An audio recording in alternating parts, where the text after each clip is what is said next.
I've got an intro. So It's a profession. easy and simple intro.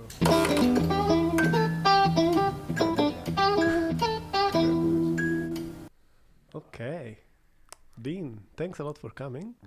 You were just saying, we've been chatting a little bit before we went live, that you used to travel a lot, right? You were just saying. Where have you been? We've been chatting.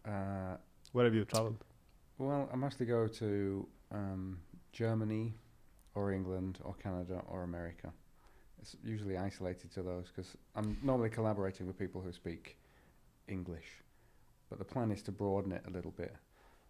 Well, it was the plan to broaden it a little bit with this the project I'm working on now, but obviously that got kind of completely blitzed. So I should be probably in Switzerland now, writing a book with this guy, Harold Apmenspacher, who I've got a collaboration going with. So we're supposed to be finishing that now, basically. But that's not happening. No. So we're having to write a book, sort of blasting drafts back and forth. And can you collaborate on a distance? What's the book about?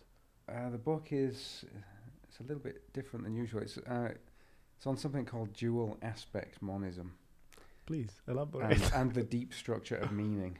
Oh, I like. So this guy, he's a very interesting fellow actually. So he was a member of the Jung Institute in Zurich, and he knows the Jung's ancestors and all of these kinds of things. And kind of sometimes deep structure of the deep structure of meaning. Of meaning.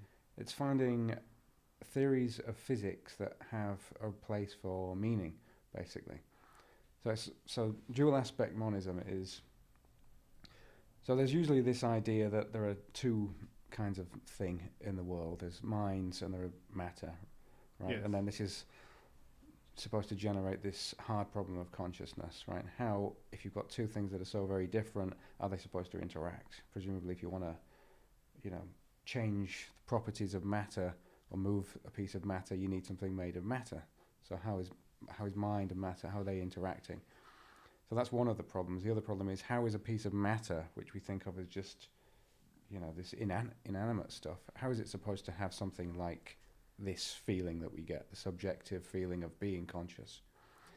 So dual aspect monism, and then there are two positions. One says, well, they can't interact. That's too difficult. So either you say that everything is material. Brains really, they just do reduce down to solid material objects, right? They really are just material things. They're just brains, basically.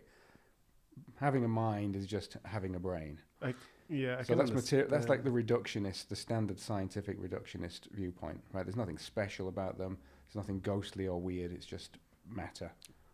Okay. And then the other position, nobody really defends this other position anymore, but that's the idea that everything is mind in some sense. Oh. So I've been accused of being spiritual rather than like scientific when I was proposing something like that resembles something like that. But anyway. Well, you can say whether it's related to this other thing, which is the dual aspect monism. So that other position where everything's mind is called idealism. And then the idea is that you don't necessarily have to choose one or the other. There's this position called dual aspect monism, which is associated with Spinoza, who was a bit mystical and all that. And what he said was, okay, so it looks like there's two things, mind and matter, but they're basically just two aspects, two ways that this deeper underlying thing that's neither mind nor matter, that's psychophysically neutral, they're aspects of that. So the fundamental thing, the fundamental ontology, this is what philosophers say about what there is. Ontology is the study of what there is. Yes. That is neither mental nor material. It's spirit, God, basically, or nature. And that's the fundamental stuff. And then minds and matters are less fundamental. It's almost like they're sort of illusions that come from decomposing this deeper thing into parts. And then our book is basically saying that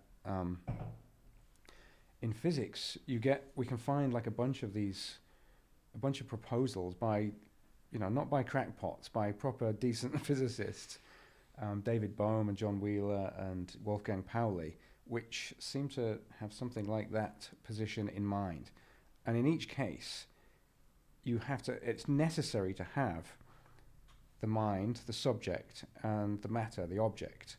Nothing makes sense unless you split the world, divide this one unity into a subject and an object, so that you can reflect the object back to itself, and so that the self can make sense of itself. So you need this split, but the split isn't fundamental. But without it, you don't get any such thing as knowledge of the world. So it's this sort of, you decompose this fundamental unity into a subject and an object, and it's necessary. And meaning is basically just a relationship between a subject and an object.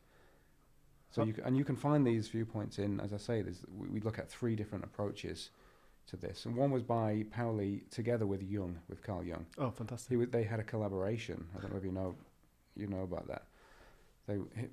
Pauli went to Jung as a patient. Okay. He had a complete nervous breakdown. He was mad, basically, Wolfgang Pauli. Do you know who Pauli is? I'm not super expert. He's not quite as famous. I'm more familiar with Jung. Yeah, it's not. Well, he was Swiss as well. He was from the same place. He was from Zurich as well, so from the same place as Jung. And he got a Nobel Prize in physics for his work in quantum theory. He came up with the idea of the exclusion principle in physics, which What's the exclusion principle? It's that you can't have more than one electron in the same state in a quantum system. So you can't bring 2 electrons and make them sit at the same point, for example. So they're sort of very unfriendly. Whereas the opposite of an electron, which is a fermion. Fermion? It's not a proton. Fermions is the generic name for matter particles. Okay. Now, with matter particles, you can't make them have the same properties and sit at the same point in space-time. With bosons, which is the other thing, false particles, you can make as many sit on top of each other as you like. That's how you get things like lasers. They're sort of coherent states. So they sort of aggregate, and they're sort of gregarious, entities. Fermions, they don't like to kind of be together, and that's how you get the structure of matter. That's why you don't go put your hand through chairs and stuff like that, right? So Pauli basically came up with that principle. But he was also completely mad in his personal life. He was absolutely... He was terrible. He had a thing for sort of slightly crazy women. And he got cheated on quite badly. I can relate. Yeah. So he kind of got left by a rather crazy woman. I think he had a bit of a mother complex going on. And he had a full-on nervous breakdown. And... who was it? I think it might have even been Einstein who sent him to go and see Jung. Einstein also used to have dinners with, have evenings with Jung and whatnot when he was in Switzerland. But he got sent to Jung, and he started with analysis, and he got really into it. He loved the idea, probably a bit of narcissism. He just kept bringing all of these dreams to Jung over and over again and saying, look at this. This is an amazing dream. There's like a big clock, and there's these Chinese ladies, and like that was a real one. I didn't make that up. There was a big clock, a world clock, and a Chinese lady. And so he was in analysis trying to cure that thing, and he started getting into Jung's theories of the collective unconscious and the idea that there was some deeper level to reality. Collective unconscious. The collective unconscious, the idea that in addition to, your ordinary awareness, there's also this other sort of... collective consciousness. Collective unconscious. Unconscious. The reason why, you might often find yourself doing things and wondering why the fuck you did them. And you repeatedly do some behavior I stopped which wondering. you want to stop. Yes. But you can't. Well, the reason for that is supposed to be because there's a whole bunch of archetypes of things driving you that you're not aware of because you haven't made them conscious. The whole idea of Jung's theory of depth psychology is to make all of those hidden drivers manifest, conscious. And dreams, the idea is that dreams are the thing that is sort of indicating, is trying to tell you, look, you're incomplete, you're not whole, until you sort of figure this little bit out, and then it's like screaming at you to take notice and make some aspect of yourself conscious. And, this is where the concept of the shadow and stuff comes from. Interesting. Right? All the things you don't like about yourself, might be like you don't like to feel vulnerable and you don't like to connect in some way. You pushed it into the shadow and you're not whole until you sort of bring that bit back into consciousness and sort of accept some flaws and these kind of things. I was reading about a theory that says that was trying to discredit all of the dream interpretation theories, saying that dreaming is just like a byproduct of sleeping and there is no real meaning. It's just like noise, and what we really need is just sleep. Yeah. What do you think about dreaming? Yeah, that's the standard view, and it's sort of like probably the orthodox view in science, and it relates to the reductionist view again. Fortunately, that's changing a lot. I think it's bullshit. I think it's obvious. If you actually take notice of your dreams, you can see that they're so obviously symbolic and relevant, especially if you're in some sort of crisis mode or something like that. It's absolutely, utterly obvious that there's symbolic stuff going on. And I mean, think about it. Why would your brain, which has all of this organization and order, suddenly collapse as soon as you go to sleep? Like, what's happening? The neurons just suddenly go, oh, fuck. It's just like, Jesus, like, chill out here for a bit. And then, like, they all get back together again. Like the structure is still there. The structure of your memories and your rational thought is all still there. Absolutely. And fortunately, in science, there's a whole bunch of people now who have started working on the scientific study of dreams as sort of important tools in understanding consciousness. So there's a guy called Mark Solms, Solms, who's in South Africa, who sort of developed this field called neuropsychology. Okay. And the idea is to integrate not even Jung's theory of dreaming, but Freud's theory of dreaming, which they now think was pretty good. Okay. He had some good ideas, and so there's a bit of a renaissance of Freud's theory in neuroscience with this guy Mark Solms, he's written a very good book called The Hidden Spring, where he discusses all of these things. And he was doing things like, because he wants to figure out when it's safe to say that somebody's conscious and when it's safe to say that there's no consciousness there anymore. Like if you're dealing with people in vegetative states or something like that, or if you're trying to figure out how people have been altered by some serious brain injury or a lesion in the brain, what does he do? Usually you ask them very basic questions, trying to see whether they can still understand language. What Mark Solms does is ask them about their dreams to see how they've changed as a result of trauma. That's fascinating. And they change in very specific, interesting ways connected to the diseases. And I had, like, on my experience, dreams that I've been chased by dreams. Like I had these recurring dreams where I was actually being chased, and I felt like trapped. And then as soon as I changed something in my life, the dream stopped. But also, like, what do you think about like lucid dreaming and stuff like that? What do you mean by lucid dreaming like first? People mean lucid dreaming, things. like there is a status in which you are able to be aware of your dreams while you're dreaming, and you can like control what's going on in the dream. Yeah. I've had those. I've had a few of them, not many, but I got close, but not quite. What does that mean? How close? What way close? Sleep paralysis. What is it called? I think it's called sleep paralysis or something like that. But basically, I was not able to. I was awake, but I was sleeping at the same time, so I couldn't move, and was it scary? It was terrifying. Yeah. Were you trying to shout at yourself to wake up? I think the reason why it was terrifying is because, like, it was the first time that it was happening, and I couldn't understand what was going on. So there was an overlap. I was sleeping and I was dreaming, but my eyes were open and I could see my room. So I could see, like, it was like, like a transparency kind of thing. Like I could see my dreams happening in the actual room where I was, and I was not able to move because, when you sleep, in theory, you have some like muscles don't, better than I cannot explain it, but it turns off the motor. yes, Right. that thing. So I was not able to move, and I was seeing these things. I was like, "What's going on?" And it was like super terrifying. Yeah. No, I've had something similar. I mean, you can possibly deflate it and say that the whole thing might have been a dream, and you might not have been seeing your room, and your eyes might not have been open. You might have dreamt that you were in that state with your. That's also a possibility.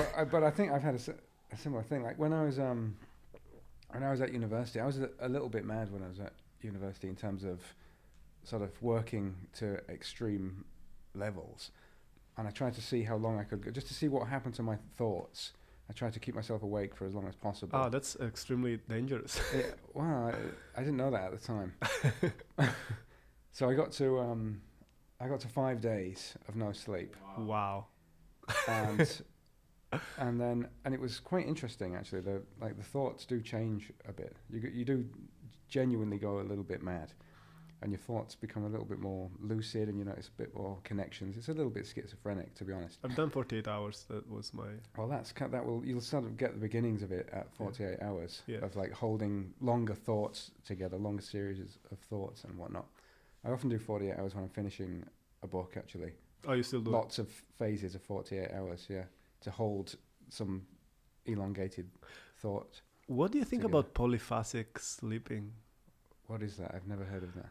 So I don't know if it's a myth or a legend or something, but apparently Leonardo da Vinci and Nikola Tesla and all of these people were doing this. Yes. Just on the threshold, just before they fell asleep, they would have these visions. No. It was something about the sleep cycles. Instead of like, so we have like a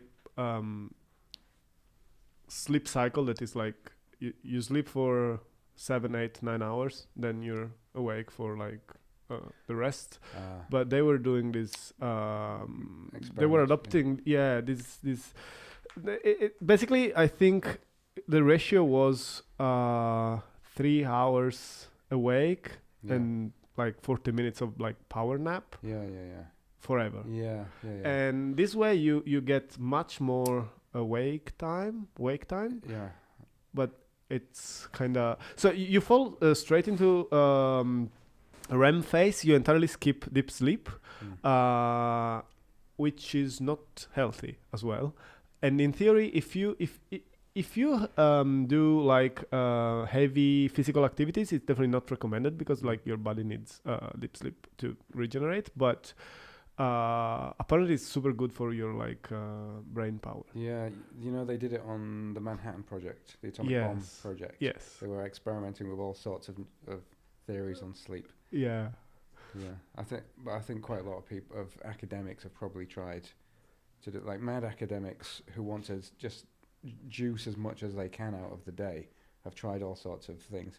To be honest, like the natural one is probably the best one on the basis of my experience of doing these various. So what happened after the 5 days of like sleep deprivation? So I started seeing like hallucinations like on the toilet seat and like little creatures and stuff like that, and then I collapsed on the bed and I had exactly this sort of feeling of absolute terror. So I thought I'd woken up and I went to wash my face and look at myself in the bathroom mirror. And even though nothing really happened, when did you wake up? Like after? I didn't wake up. That's the point of the story. I thought I was absolutely convinced I was awake, and I went over to the bathroom mirror and splashed some water on my face and looked at it, and I just felt that this is really, really wrong. And I just got the most horrible feeling of dread I've ever had in my life, and I was like screaming at myself into the mirror to wake up. I was like, "Wake up, please, wake up!" Because it was just absolutely hideously terrifying. It was just the worst feeling ever for no reason, because nothing weird was happening other than I knew I wasn't awake. It was disgusting feeling actually. Interesting. How old were you? That was my first degree. It must have been about 20, 19, something like that. Okay. That was good.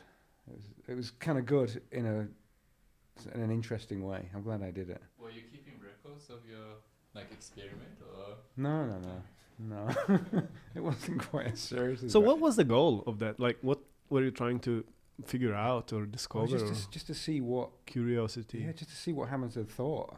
just to see whether I could have different thoughts, like slightly more interesting thoughts. And I was doing philosophy degree at that point. Okay. Yeah. So I'd left music. I was at music college before then, and had different experiences. That's very in different. an attempt to try and have different thoughts. That's We have a question from a viewer. who's that? You have From viewers. Angus.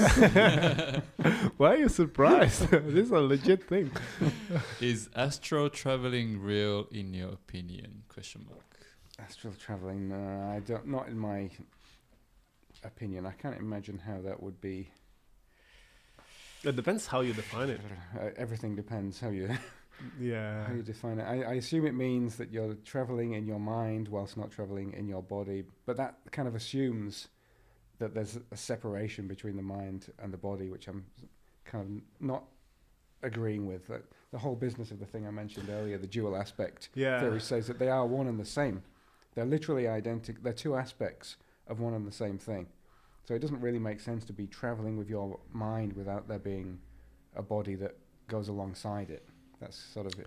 This is the it's incoherent from that point of view. uniquity conundrum. Like, where does our consciousness resides? Like, if because there are theories that claim that we're gonna be able eventually to transfer our consciousness into like machines or like a cloud or like artificial bodies or that we can clone or create.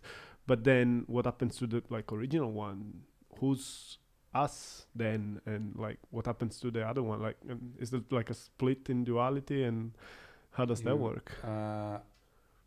Yeah.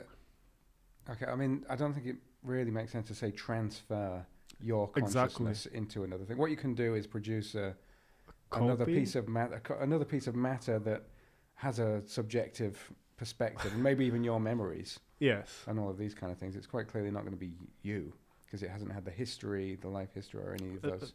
On a physical things. perspective, like hasn't had the experiences that I had as a physical subject, but Exactly. but mentally it could remember to have done certain things. Yeah, Even you might exactly. If you could neuron for neuron, atom for atom, replicate your entire body, yes. cell by cell, then obviously you would end up with a thing. So I'm not calling you a thing. No. Yeah, With I agree. I with understand. a handsome Italian object that would think it was you. And and then what? It's not you, but it would think it was you because you've created it. Yes. Yeah.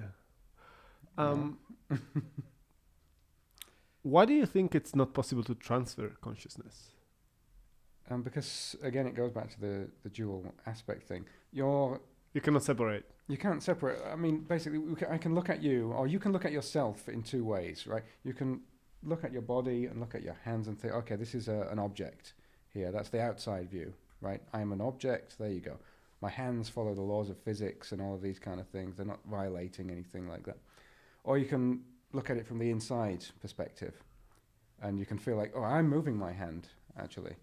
It's me that's doing all of these things, using acts of will, and it feels a certain way. But it's one and the same thing. You're looking at it from two different aspects, but it's one and the same thing. So your consciousness is still attached to this matter. The matter is just another way of viewing you. You can either view it as a subject, this inside view, or as an object, an outside view. So to speak of transferring this inside view makes no sense. You can duplicate it so that you've got a very similar exterior thing that exists and would have a similar interior experience as well, but it's a different thing. Yes. Yeah, I get it. Transferring doesn't make sense in these terms.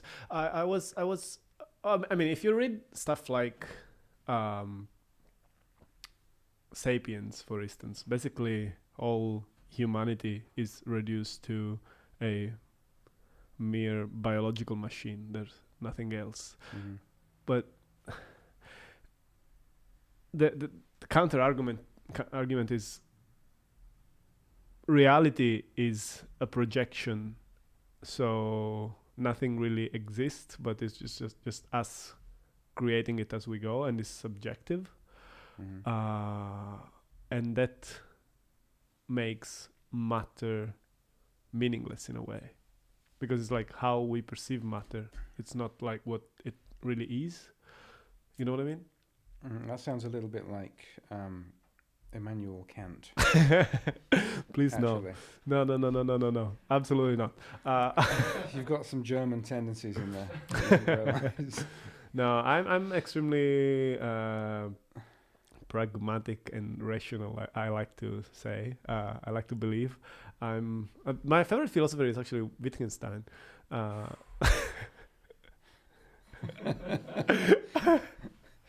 Yeah, I don't want to know why that reaction, but what do you think about Wittgenstein?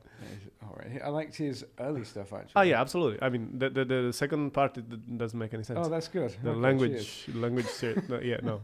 Like the first stuff where it's a little bit mystical, even in the like the Tractatus is a mystical text. There are things that we don't know, and you have to be silent about them. You can't speak. That's the most mystical statement ever written in philosophy, I think.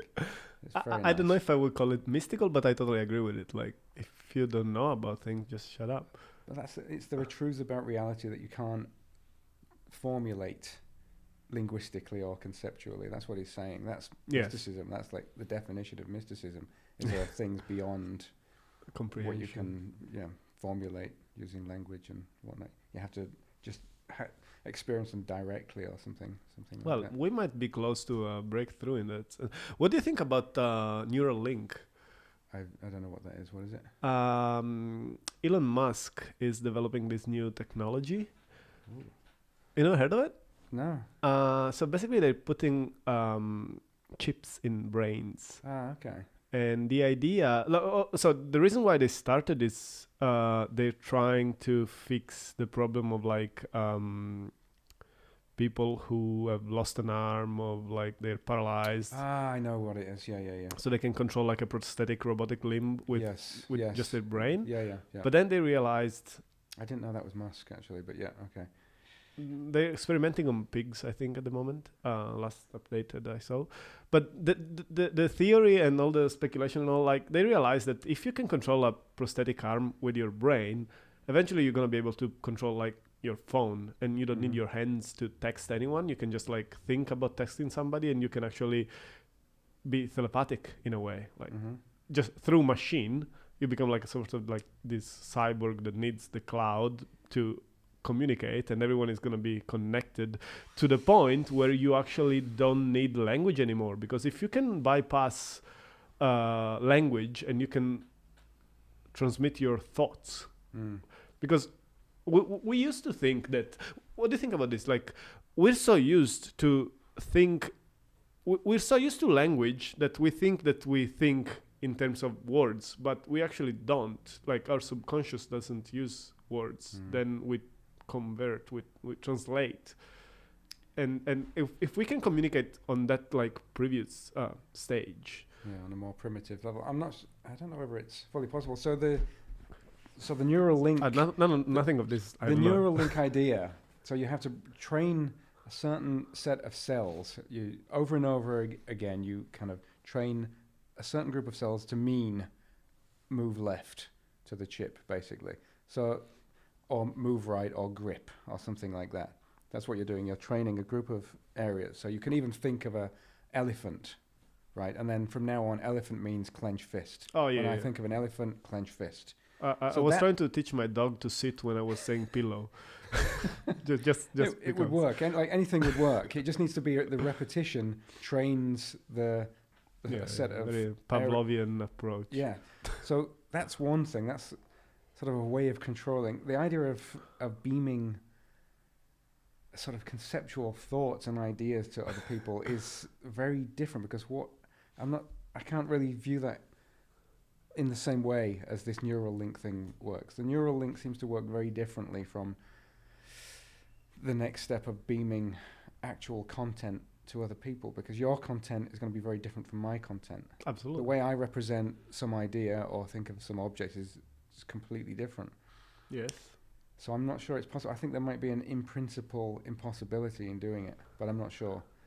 Well, it's hard to tell yet. Like how, because supposing I do for some reason have an association between elephants and whatever and wine for some reason, because my history associates, for whatever reason, elephants with wine. You're not going to have those associations, so it's going to be gibberish. My beaming of a set of ideas are going to be gibberish because they're going to be my ideas, where I've built up what I mean by this particular concept. So I think it would be like speaking to a dog, actually. Like it would have no idea what your concepts mean, other than some basic ones, some very basic ones. I mean, the purpose of language, why language was born in the first place, is to facilitate communication. Yeah. Basically. So we kind of need it. That's the later Wittgenstein goes into these sort of private language issues, actually, and that's when things get very difficult. I think there's value in his latest work, but not as much as the early Wittgenstein. Yeah, what was that famous? There was some famous line about if a lion could speak, we wouldn't understand what he means, just because he has a completely different existence, so we wouldn't have a clue what his concepts mean. So I think there'd be a sort of a similar but lesser version of that going on between various people, where you just wouldn't have a clue what the hell their concepts mean and what they're trying to beam to you. I think we reached an impasse. What is time? Oh, really? Seriously? I don't think time is... I need more wine in this glass for that. Yes. Happy to help with that. What is time? Like, honestly. I come over here in good faith. I think... my point is, I don't technically believe in time. Okay. So you tell me what you think time is then. This is good, and I'll listen. Well, okay. Time, I think, is absolutely relative to the system where it's measured. Mm-hmm. And on larger scales, it doesn't make much sense. Like, the relevance of it is nearly none. What about sort of the evolution of processes in the universe that lead to the formation of particular substances that need to evolve a certain amount of time so that you can get things like carbon and things like that? Okay. What about... You know the theories of parallel universes and the fact that there is a possibility that everything that has ever happened is happening at the same time? Mm-hmm. Mm-hmm. So what is time then? Well, it would be localized to each individual universe, and probably some of them might not have a temporal dimension. They might be just points that go out of existence immediately. Some might have two temporal dimensions, so you can have... How would that work? Well, there's such a thing as planar time. If you've got two dimension, it means you've got like a plane, and that means you can go and do loops and things like that. So if time travel is possible, it would kind of mean you've got something a bit like planar time. If you're sort of... One way of thinking of time travel is that you're going in loops on this little plane. But there are theorems and that mathematicians have come up with that seem to show that it's probably impossible in a world like ours to have two time dimensions. It's like causality gets messed up basically when you have two time dimensions, and then things fail to make sense. Yeah, it sounds improbable. It's pretty improbable. So so it doesn't really make much difference. Time is obviously, one thing that happens in modern physics is that time becomes a physical dimension. Time in physics becomes a physical dimension that sort of changes just like any other physical system, right? This is just Einstein's theory of general relativity. Yeah. The best way of thinking about that is that space-time becomes a dynamical object, right? So just like a particle can move around and change depending on what forces are pushing on it and moving it around, space-time also can change depending on what forces are pushing it around, right? All you need is a mass like this. My fist right here is a mass. It's curving space-time a very, very tiny bit around it now. If I move it over there, I've just changed the structure of space-time from one from the mass being in one area to another. So I've changed where the curvature is. So I've changed not only the space but the time around there, the space-time. So it's like a very variable, malleable entity. And this is why, going back to time travel again, if you want to build a time machine, general relativity gives you almost instructions on what you need to have a universe that allows time travel, right? Because you're bending and warping space-time, depending on what the mass is doing, all you need to do is find the right kind of mass that's going to bend time into the right kind of closed circle so that it can go back on itself. And there's a mathematician, a logician called Kurt Gödel, who came up with this exact solution, a version of this solution in 1941, I think it was. It was in a volume for Einstein's birthday, so a Festschrift volume, a sort of celebration volume for Einstein. And he showed how you could have these things called closed time-like curves where you can go into your own past. But that's not our universe, unfortunately. Unfortunately, probably wouldn't be a good thing to have it. I think we're pretty lucky not to have it. Yeah, it wouldn't be so good, would it? I think it would mess things up quite dramatically. Yeah. I mean, you've got your Back to the Future poster for it. Yeah. It can go so wrong. You can end up, almost shagging your mother and all sorts of stuff. Yeah, that would be not nice. But I don't know what kind of rules would apply, because since it's impossible, what the consequence, what the logic would be. It's not impossible. It's possible. It's physically possible relative to the laws of general relativity.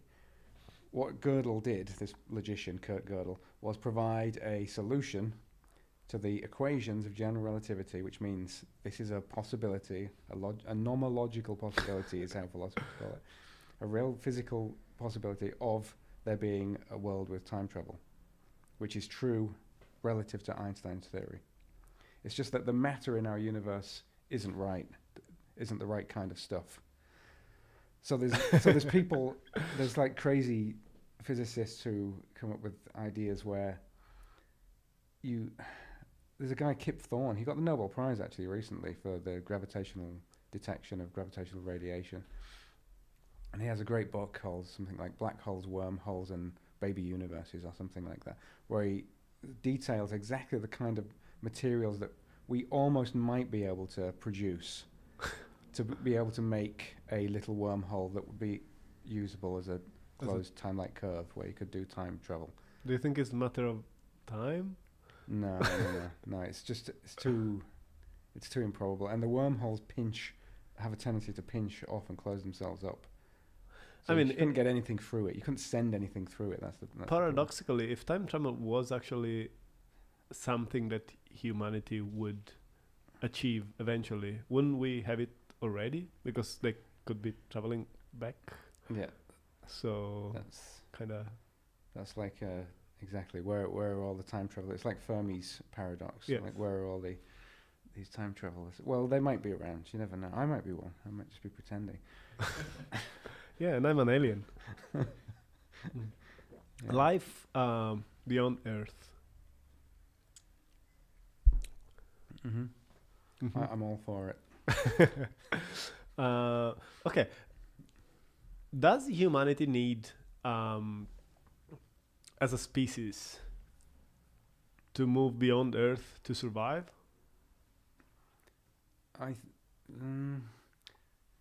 Not really. I think humans have inbuilt problems, psychological problems, and I think it would be almost immoral for them to spread their psychological problems elsewhere at the present time.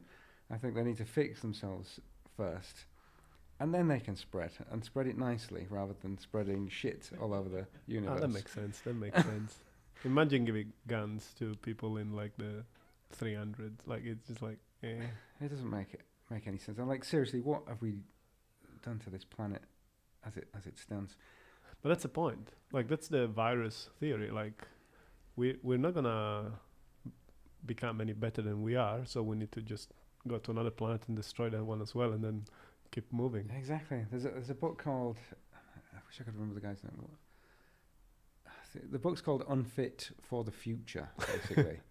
but it kind of applies to this unfit for spreading ourselves elsewhere as well. And it's basically focuses on this idea that we have this tragedy of the commons where we want to use up all the resources for ourselves now and be greedy, and we don't privilege the future enough. We act as if, you know, the present moment is everything that exists, and that needs to be fixed. Isn't the present moment everything that exists anyway?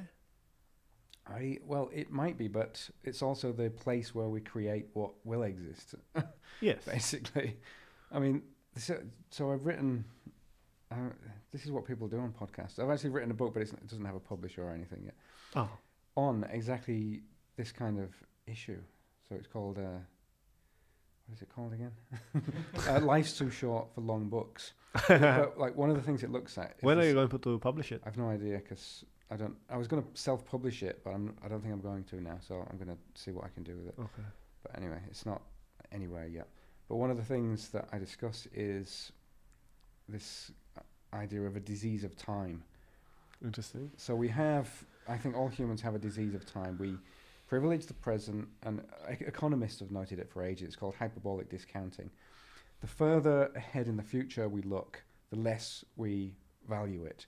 So, for example, with this podcast, I agreed to do it 3 months ago or something like that. It was a while ago because it seemed like, 3 months, fine, whatever. 3 months, Dean can sort that out. Future problem. And that's fine. Yeah, exactly. So we tend to do this quite a lot. Whereas if you said, come and do the podcast tomorrow, I probably would have gone, it's not as important. Maybe not. So we discount the future, and basically that's what we do on a planetary scale. If you add up all of our little diseases of time, individual diseases of time, you get the reason for climate collapse and population control and these kind of things. We're just terrible to our The point is that at some point, future becomes present. Well, exactly.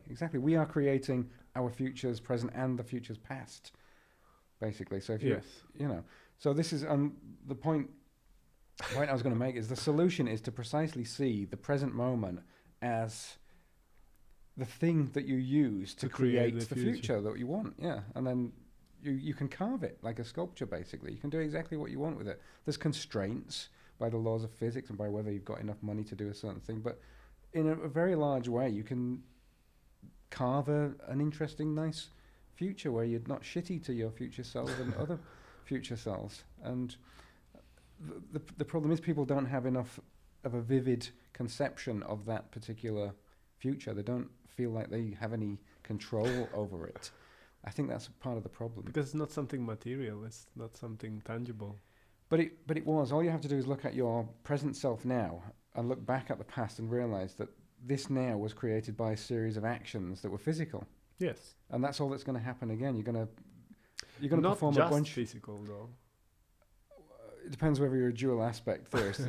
Yes. From the outside, they were physical. From the inside, they were mental acts of will. But that's a good point. It was a series of mental acts of will. Some of them you were probably not conscious of, and you were just kind of going along most of them with something or being bounced around by other things happening. But there will have been decisive points at which you made decisions, and then you made this moment here now happen. It wouldn't have happened otherwise without decisive acts of will, which were done from the inside by you. And then it's the same thing with the future. A bunch of acts of will are going to lead you to a shitty future or a non-shitty future, basically. And you can't control everything, obviously, but you can control massive parts of it, I think. And anyway, there are basically every case scenario exists in alternative realities. Well, if you believe that kind of thing. Do you believe that kind of thing? Not really. I mean, no. What do you believe?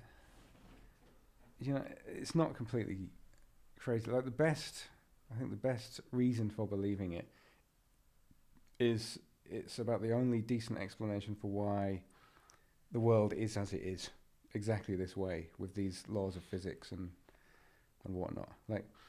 So Einstein tried to explain why the world is the way it is by coming up with one single theory that gets it exactly right. And you can't change any parameter or any little piece of the theory without destroying the coherence of the whole theory. Now that sounds really implausible to me, that there would be one single theory that describes it all.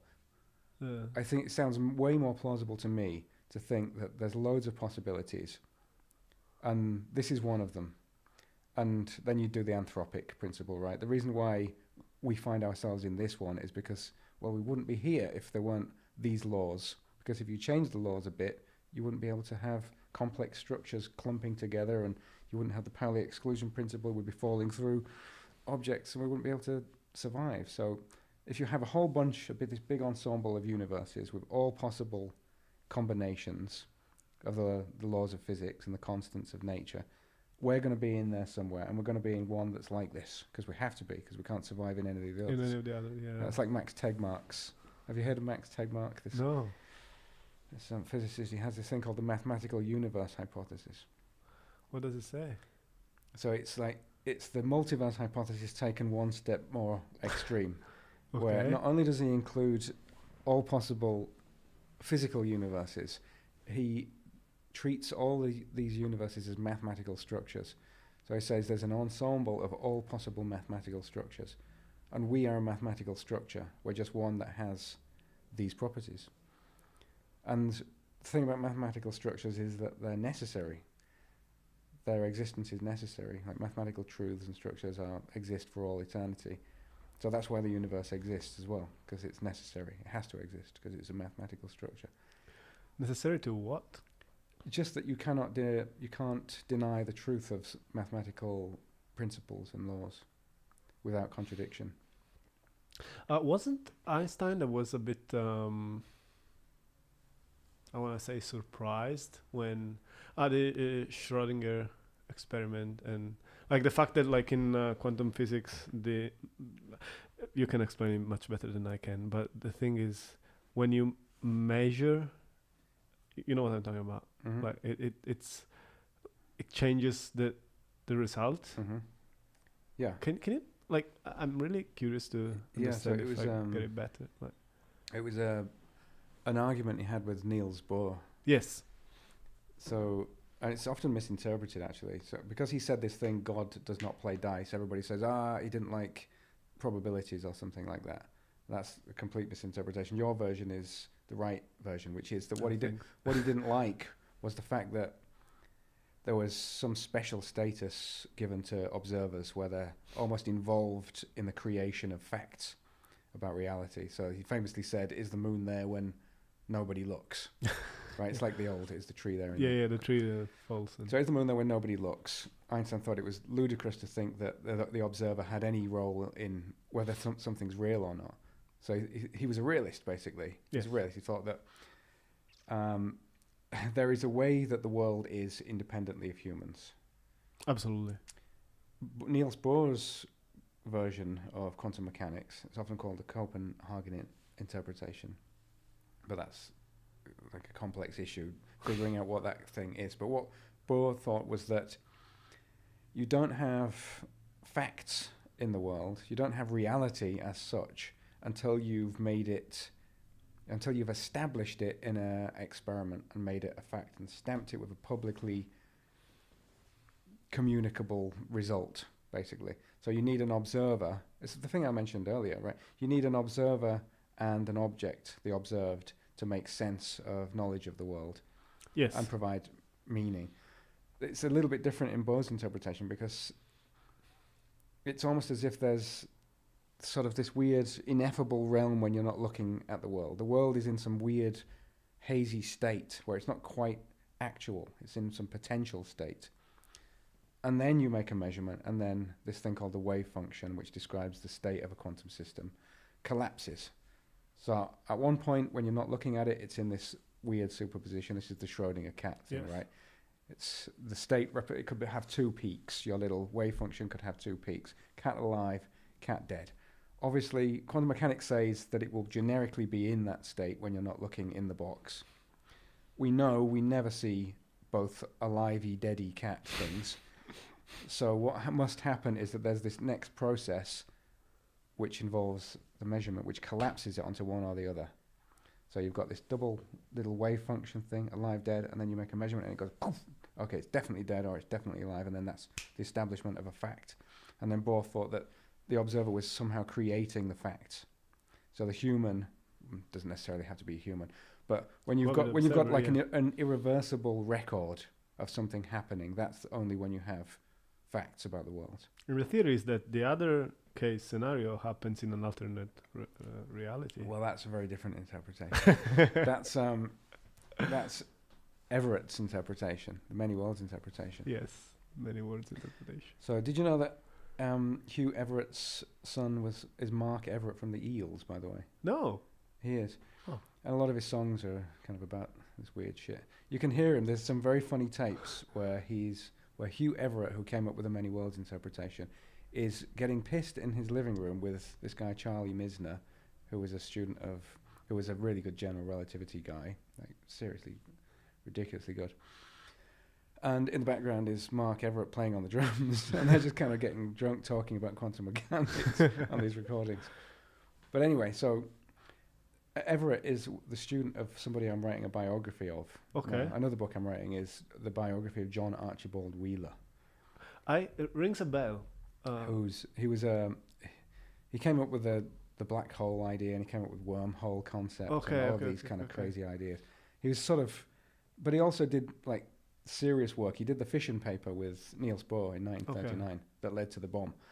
So he did all of that stuff, and then the second half of his life he went like, oh fuck, he went sci-fi. This is awful. I'm going to go do some crazy shit. And started working on wormholes and the problem of existence, why there's something rather than nothing, and things like that. So his student in 1956, in the 1950s, was Hugh Everett, who came up with the Everett interpretation. And it was his PhD thesis with John Wheeler, this interpretation. And it got completely destroyed initially. So what Wheeler did was took it to Niels Bohr and said, what do you think of this? So Everett's interpretation says, so that little two wave functions thing we've got, where you've got Schrödinger cat alive, Schrödinger cat dead, as you mentioned, he says that both of those are true. Both of those happen. There's no collapse. There's no measurer going in and collapsing it to definitely alive or definitely dead. All that happens is when somebody makes a measurement, one branch goes down the cat alive thing, and all they ever experience is cat alive. And then there's a separate detached branch that experiences cat dead. And there's never a collapse, and there's just this one big universal wave function of the universe that contains all these possible branches of all possible happenings, but nothing ever actually happens. This is what Bohr's problem was. There's no fact that gets created. Probability doesn't even make sense because everything's happening. Probability means that you get something happening. Yeah. Probability that you get a heads. Well, you need to actually get the head in order for the probability to make sense. Yes. In Everett's interpretation, you get heads and tails. So what the fuck does probability mean? But not there? you, like a different version of you. Well, yeah, but you're still getting the Both. outcome that is heads and well, it's not an outcome. You get heads down one branch and tails down the other branch. Yeah, and you split. That's right. Like what happens is that the individual also splits. Their consciousness also splits. So it wasn't really taken very seriously for a long, long time. I can imagine why. but the reason it did, but obviously now it's like the main interpretation. People are crazy about this. I think because now. Rick and Morty. Rick and Morty. Maybe amongst non-physicists, Rick and Morty and Big Bang Theory and all that stuff played a role. But like the main reason is that in the Copenhagen interpretation, you need the observer and the observed. But one of the things people started dealing with, and John Wheeler was dealing with, was, well, what happens if you're looking at the universe as a whole itself? Treat the universe as an object, like you do in cosmology. Okay, what about quantum cosmology? Does the universe, taken as a single object, have one of these wave function things? Well, Niels Bohr can't say anything about that because he needs an observer outside of the universe. Well, what does that mean, outside of the universe? There's nothing outside of the universe. Observers are inside the universe. They have to be. So you can't ever make sense of the notion of quantum cosmology according to that interpretation, but you can with Everett's interpretation because the universe has a wave function like everything else. It is just one big wave function with all the branches. So then people started taking it seriously because it was the only possible interpretation for a while that allowed you to do that, quantum cosmology and quantum gravity, this other thing that I work on. Is the universe a closed system? Seems to be. What's the most acknowledged theory? The most? Like the most common theory Um, accepted. by closed universe, you mean if you go in far enough in one direction, you'll come No, back no, no, and no, no. hit I mean, yourself on the head. Energy doesn't get created or destroyed, but just like changes. You mean like that? Yeah, I mean like that. Yeah, it seems to be a closed system. Like, so far as we know, that law holds that you can't create or destroy energy. It just gets transformed into various kinds or goes into entropy, and then we're going to end up in this maximal entropy state where there's no structure whatsoever. And is that a cycle, or is it like a one-way trip? It depends. There's loads of theories here. Okay, it's like opened a massive thing up again. So, okay. So there's a guy called Boltzmann, Ludwig Boltzmann, who came up with the theory of statistical mechanics. The theory of statistical mechanics was the explanation of thermodynamics, the laws of thermodynamics, and it's a probabilistic theory.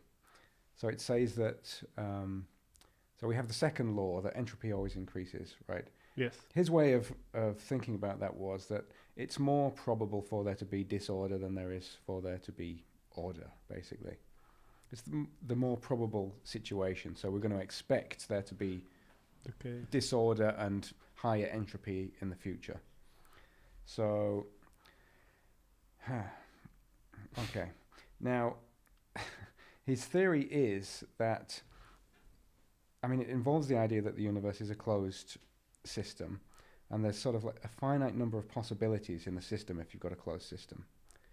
Remember, he had a theory of particles, not like anything weird. There's just particles moving around. If you've got a closed system and you've got infinite time, which he thought that you had, then they're going to cycle over and over again, and over time they're going to repeat behaviors that they've done once. So this universe is basically a bunch of particles doing stuff, and then they come apart and go into this equilibrium state where where you've got maximal entropy. Okay. But in statistical mechanics, there are always fluctuations. Like there's a probability that all of the oxygen in this room will suddenly go into that corner over there. But it's massively, minusculely improbable. Right? So so when a couple of like air particles change place, it doesn't make any difference to the overall state of this room, right? So we don't notice it. When all of the oxygen goes into that corner of the room over there, we'd notice it because we'd die. But it's very, very, very improbable. So there are always these fluctuations that are possible, though. So if you've got infinite time, well, that's going to happen eventually in infinite time. All the oxygen is going to go into that corner of the room. Likewise, if you've got this state of maximum entropy where everything's just died down, you can't do anything with the energy anymore, you're going to get massive fluctuations. And one of the ideas is that we are one of those fluctuations. One of those fluctuations was our Big Bang. So you've got this nice, calm state of no, entropy change or anything, and then bang, fluctuation, and we call that the Big Bang. And we're just the after effects of one of those fluctuations from this state of maximum disorder. And we're going to eventually go back into it. So the reason why we have things like the direction of time is because we've come from this little low entropy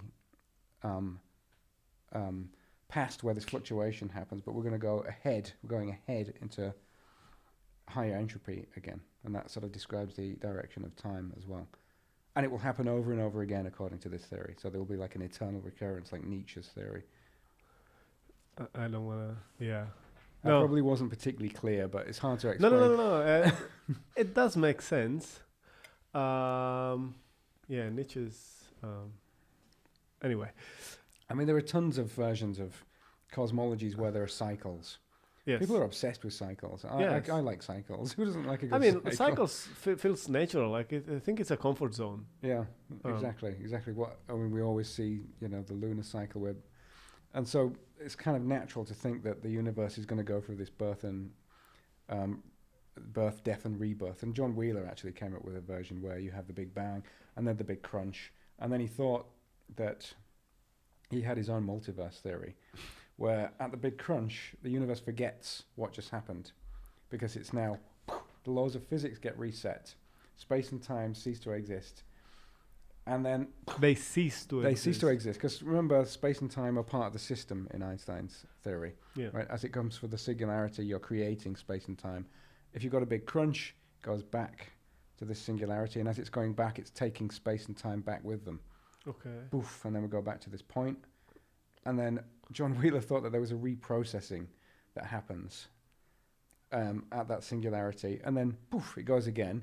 And then there's another one with slightly different laws. And the reason why we find ourselves in this one is because we have to, because we need laws of a certain kind. So it's another anthropic principle. Yeah. But what's happening is they're not all parallel. It's a consecutive one. Birth, death, rebirth, new laws, new constants. When you say consecutive, it implies that there is a time that like well, that's the tricky bit, isn't it? So it looks like there needs to be a meta law, something beyond that's controlling it. I don't know what to say about that. It's true, but he didn't really have much of an answer. He just said that, I don't know, it looks like there's evidence that these things have happened in the past, or that was his theory. Like, if there's a big crunch, it makes sense that, I mean, he was basing it on Darwin's theory of evolution, that there was like some principle of mutation that happened. So the universe sort of proceeds by natural selection, and we're getting fitter and fitter, and the ones that have humans in are supposed to be fitter in some sense, or some sense like that. I guess. And then this was like the error bit was when it goes back to the big crunch. That's like the errors in replication when you get when the genes get replicated and some little mutation creeps in and it changes it. Crazy stuff, eh? Ultimately, matter doesn't really matter. What's your drive? How did you get... we have a question towards Dean. Yes. So this is from Rosa. Do you think it's possible for man to internally perceive a transcendent being, which is not simply belief or psychological? Fascinating. Transcendent. Well, I mean, obviously that's what is supposed to happen in mystical experiences. Again, that's the definition of mystical experiences, that you're somehow in communion. You're not viewing it through the senses, through direct. You're not even really experiencing it. Is it possible? I mean, it might be possible. So this dual aspect theory of monism that I mentioned before, this dual aspect monism theory, the idea is that there is some underlying reality which is neither mental nor physical. That underlying reality is supposed to correspond to something like this notion of the absolute or the ultimate nature of things. And it's a bit like the Atman or something from Upanishads, from like Indian philosophy. It's along the same lines as that. It's the undifferentiated thing. And I suppose the idea would be, if you can break away enough contents and get enough of this split into mind and matter, or subject and object, if you can throw enough of that away, then you're going to get closer and closer and closer and closer to the ultimate nature of things. Right? Because at the moment, the only way we can experience the nature of things is by creating this little split between a subject and an object. And that allows us to sort of have some access to the nature of things. But you need to get rid of that in order to understand the nature of this sort of timeless, spaceless, matterless, mindless realm. So it might be possible, but you wouldn't be able to speak about it, and you wouldn't be able to experience it as such, because to experience you need a knower and a known, right? To have knowledge of something, you need this split. So you might be able to do it, but you wouldn't be able to say that you've done it or say anything about it, because it would be non-conceptual, because any concept involves splitting in some way and differentiating. So it would have to be some weird, bizarre, non-conceptual, non-experienced thing where you would just be being. So that would be possible, I suppose, but I don't know what sense to make of it. I don't know, but I like the way you phrased it. It makes a lot of sense. I think that's just the way that Eastern philosophies think about things, right? You end up just being. There's no knower. You get rid of the knower and the notion of the self, and all of these kind of things, and you just are being itself. Yeah, it's a concept of like flow. You just need to keep doing whatever you're doing. Like you keep flowing and keep being, and like it's very. To an extent, it might sound nihilistic, but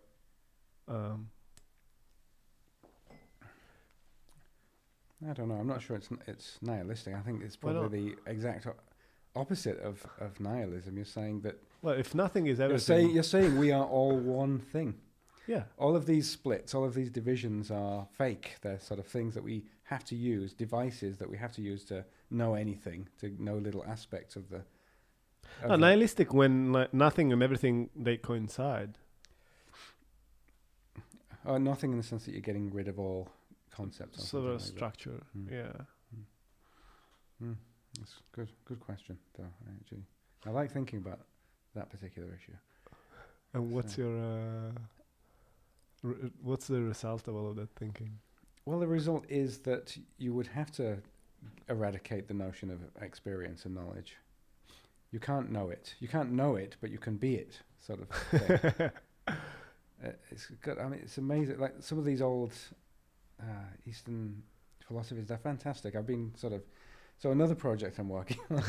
You have lots of projects. You know what? You know how this is. I know how it feels. So another one I'm working on. I've just started this one. Another book. It's called Wandering Mazes Lost, and it's a history of how people have thought about the problem of why existence, why there's something rather than nothing, and it's going back right the way to Sumerian creation myths. Okay. And the idea is to focus on what each culture and each period and each religion and each mythological system thought about something, about the nature of something and the nature of nothing, basically. And to see whether they could even formulate the question and how they did, if they did at all, formulate that kind of question. And then how basically new discoveries have changed how we have to formulate it. Because new discoveries in logic and explanation and philosophy and physics and religion altered how we think of the problem itself, right? Creation ex nihilo, creation from nothing. Well, before that, we couldn't even really properly conceive of something, the creation of the universe itself. So at each stage of sort of philosophical development, we get these new tools that enable us to ask it in a different way.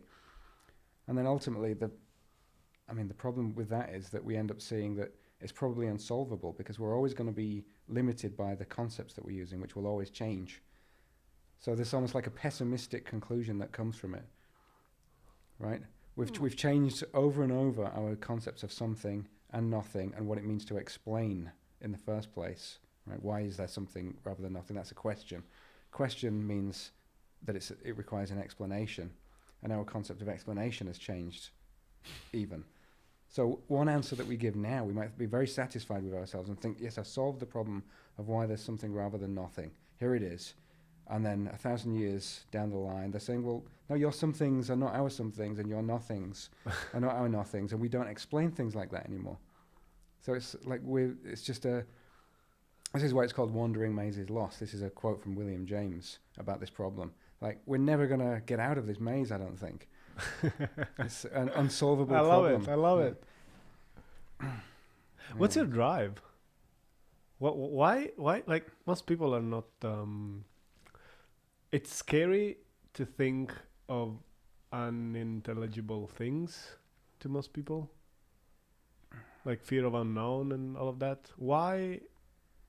Okay, how does it feel to start a research in a field that, good chances are you won't get a definite answer because things keeps changing? I think it's just curiosity. I actually don't care if I get a definite answer. I like reading through all of this stuff and learning just weird things and just learning as much as possible. I can't believe anybody would want to do anything other than learn as much as possible about as much as possible. For learning and knowledge. Yeah. What's the origin of that? I've absolutely no idea. I know a bit of it came from some experiences at music college, which I mentioned. Yeah. You keep mentioning it. I'm really curious now. What happened back then? I'm trying to think. But I mean, there were hints of stuff before that. There were hints of sort of weird drives and stuff before that. But at music college, I was trying to be a concert pianist. Music is mathematics anyway. And deeper, I think it's the most profound thing in the universe, music, actually. But that would open another gate.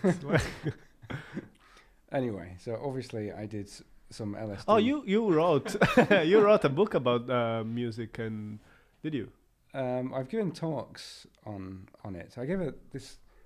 There's a really nice series that I forget who's organising it now. It's at the Angel Place City Recital Hall called "Sound." This sounds like science, and then people talk about the mathematics and the science of music. And I gave a thing there, which was a half recital, half lecture thing. But apart from that, I've written papers on it. I've not written a book. Okay. Oh, maybe it was a few papers. I obviously will papers. Eventually write a book. I really want to know about the LSD story, but I really need to use the loo, so I'll be back in a minute. Okay, I'm going to pour another glass of wine.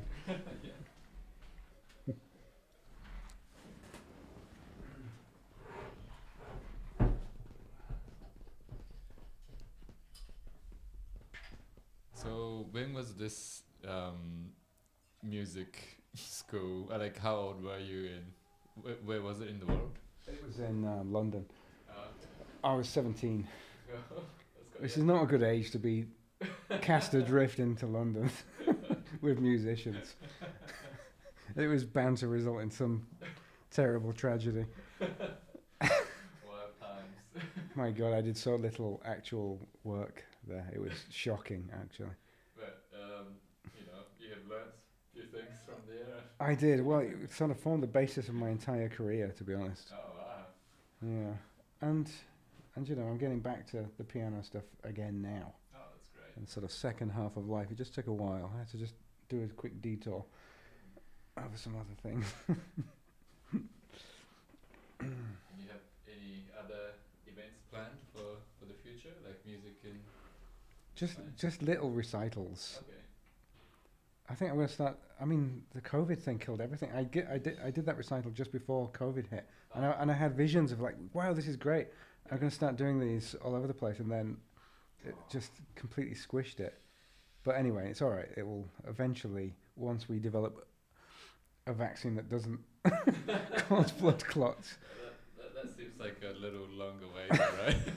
It's like I wondered about the Pfizer. My thought was surely every one of these vaccines is going to cause blood clots because there's a similar mechanism behind them, and now they're all causing blood clots. So we're screwed. Yeah. What did I miss? Talking about the blood clot. I just in solved the problem of why there's something rather than nothing, but it's okay. Don't worry about it.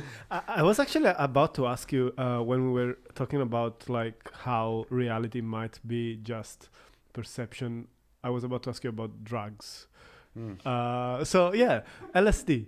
Well, that very much helps with the viewpoint that an awful lot of what we think is reality is a contribution of the brain, of the mind. Yeah. That was one of the key things I got from those experiences. But the main thing was, so it was an extremely large dose that altered my career path. So I was there. I was quite happily doing my thing. And I had a very, very large dose of LSD. And after I'd stopped laughing manically in the garden for many hours, apparently, people were very scared. I came in and somebody put The Graduate, do you know, with Dustin Hoffman, that movie? Yeah. Mrs. Robinson and all that. Somebody put that on TV, and it was one of those old TVs that you might be too young to know these TVs. They had the big pixels. You could see the 3 pixels, the RGB things. No. These cathode ray TVs. It was an old-fashioned TV. Okay. And I was watching it, and it looked very nice and everything. And then I noticed the pixelation of the screen. I was like, wow, that's really cool. That's really made from these tiny pieces. This is like discrete, but it looks continuous. And then my immediate thought, for whatever reason, was, I bet space is probably like that. And then what if time is like that? And then I was sort of thinking, wow, like it could be. Like it could be a discrete structure at a smaller scale, and then it's continuous at a larger scale.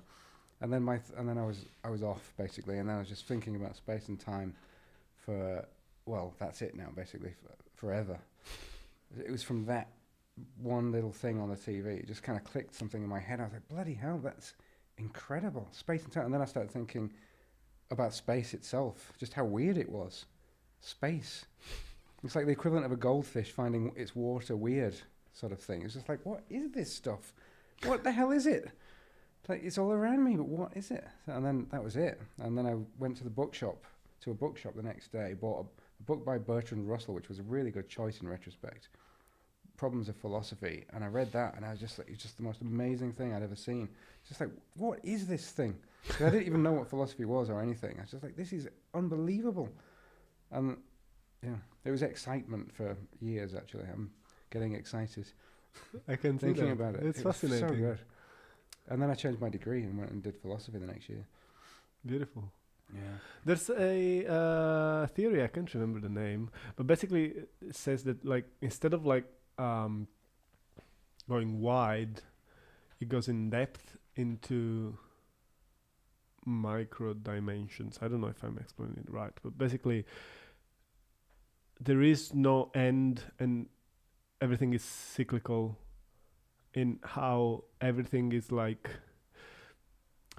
okay, the way to try to explain it is the universe is made of to an extent of like galaxies, and then you have planets, and then you have orbits, and that kind of like resembles the structure of atoms and molecules in a way. And the smaller you go, like we have no way to measure what is smaller. Ground zero. Yeah, but also of what is bigger. Like because we cannot see the whole universe, and we don't know if there is anything. I mean, beyond or like anyway, we had no comprehension of like what's if there is anything outside of the universe. As much as like we cannot go, I think quark is. So we're limited by a horizon of visibility on the large scale to do with the speed of light, and we're limited by a resolution on the small scale, limited by the energies that it takes to probe ever deeper. Yes. Yeah. And the theory was saying that basically it's not like smaller and bigger, it's just like a ring. I don't know what that means. Why would that? What would that be? Unless you're not talking about Roger Penrose's cycles of... No. What's that? This is yet another cyclic theory of the universe. How does that work? Roger Penrose is, I think, probably the greatest living genius.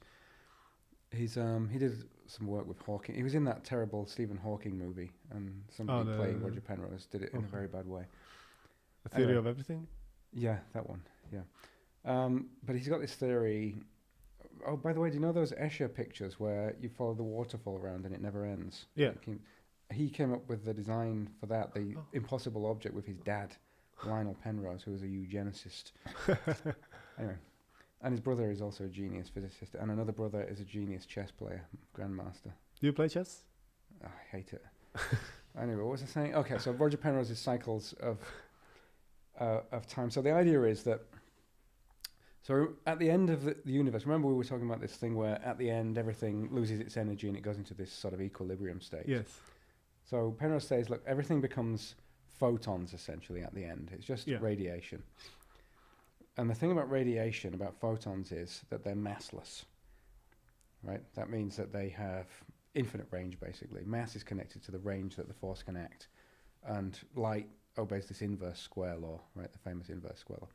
So it's massless. The thing about massless things is that they have no scale, right? The reason why we need particle accelerators that are bigger and bigger and take more and more energy is that in order to probe small scales, you need more and more mass, basically. So mass is connected to scale in physics. Okay. Just, you don't necessarily need to understand it. It's to do with something called conformal invariance. I'm trying to follow, yeah. So Penrose's theory is called conformal cyclic cosmology. The conformal means that there's no scale. You can rescale and everything stays the same. The physics stays the same. You can't measure any difference in any of the measurements you make. And that's what light is like. Photons are like that.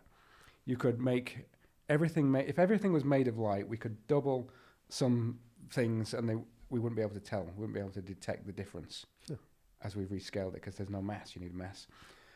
So what happens is at the end of the universe, everything's made of photons. So you can effectively, even though it's kind of blasted out far and wide, you can perform a rescaling where everything is really very small, and it makes no difference to the physics. It So kind of sounds like... so you end up with a singularity again, and that becomes the birth of a new universe. That's the idea. Most physicists think it's a bit crazy, actually. But he claims to have found evidence in these sort of concentric rings and certain data from these... it does sound like whatever I was trying to explain to an extent. Yeah. Like ish, where you're rescaling the big to the small kind of thing, yeah. It's very, really bizarre, though. I don't understand. Like, I really like Penrose, but that particular theory, like, no, that's not good, actually. It's not good. I think it's scary because it defies many other things. Well, it defies all reason. I mean, there's no reason why things are made of photons in the end, for a start. And, like, what is the nature of, like, what the universe is doing? Some weird... it doesn't make any sense. But nothing does. It's really strange. I mean, good on him for coming up with this big, crazy cosmological theory in his 90s and everything. And he's done plenty of amazing things anyway before that. Anyway, he's still my hero. Your drive ultimately was like your original motivation was LSD. No, well, I say that, but there was I've always worked for. Okay, all right. No, this relates to the diseases of time thing. Okay. So this was the start of it, actually. How old was I? I must have been about 12 or something. And I had basically the future self idea. So I was sort of doing something. I thought I was about to do something shit or something lazy. And I thought, well, look, if I do this now, my future self is going to be really happy with me. It was like a really simple thought. And then something just clicked in there. And I was like, fucking hell, actually, that's always going to be true. I can always make things easier. Like that thing the other day was shit because my past self didn't do what it should have done. And now here I am feeling shit. So I'm not going to allow these things to happen again, basically. I'm not going to allow that to happen ever again. And it got utterly pathological when I was at university doing that weird no-sleep thing. It was extreme. I think I was probably having some kind of mental breakdown or something because I used to put things on the wall, like notes saying, you work more now. Work more now. So I would see it everywhere I looked. I was like, okay, I should work more now because it's going to be better if I do, I suppose. Okay, and then, but it had like the opposite effect because my poor present self was just getting screwed over left, right, and centre. Well, my future self was kind of sunning himself on a beach somewhere in Tahiti. My present self was just like, oh, for fuck's sake. So it's like had the opposite to I what think you usually need to happens. care for both. Exactly. That's what that book is about that I mentioned. The Life's Too Short for Long Books. It's about balancing this pair of psychological attitudes, which is future orientation and present orientation. It's all about this little balancing act. Okay, I want to finish with a question that... Okay, I want to finish with two questions. One is about goals. Like, what would you like to achieve in the medium long term to feel like satisfied with your work, accomplished? And the byproduct of that question is the last question. Is there anything that actually matters at all in general? Okay. The goals thing. Well, the goals thing is this business of understanding. Well, I don't think it's going to be. I don't think it's solvable, the problem of existence. But I want to genuinely make sense of why it's unsolvable, because I don't think there's any. It actually relates to your second question. Actually, if we don't know why the universe is here, then we don't know if anything matters, basically. And I think it's safe to assume that, it doesn't, unless you can prove it. Well, what I would like to find, it would be really nice if I was proven wrong and solved the problem of existence and found some sort of unseen order organizing everything that made everything make sense. And then would that be good? Look. Would that give you peace of mind, knowing that there was an order? Oh, yeah. unseen order. This was William James's thing. As well. Why? Why? Because then you know that you understand why things are here. You understand why you are here. And why is that important?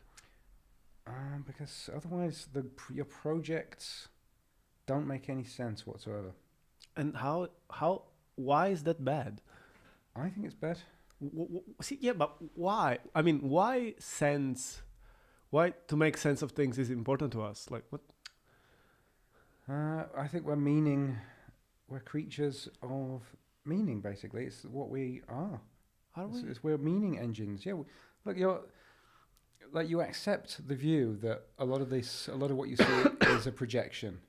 That's your brain trying to make sense of the world all the time. Every tiny piece of your perception is your brain desperately trying to make sense of what's coming in through your receptors, basically, and producing some best guess. You are a meaning creation machine. Not the way I would say is that our body is made of sensors, and the job or the function of those, like as much as like a GoPro or like a camera, like their job is to like. They don't interpret, though. They have no conception of interpretation. Yeah, no.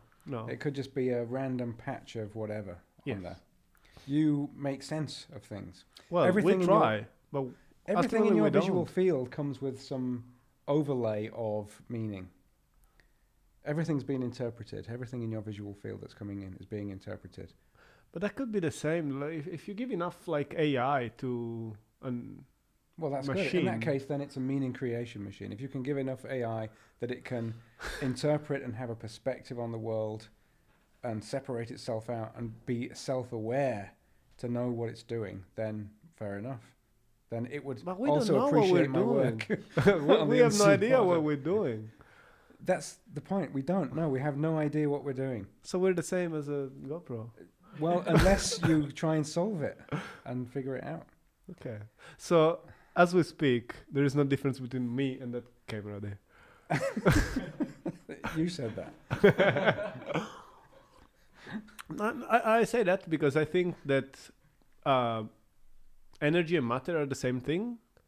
And they are. They are, yeah. Okay. And everything is made of matter?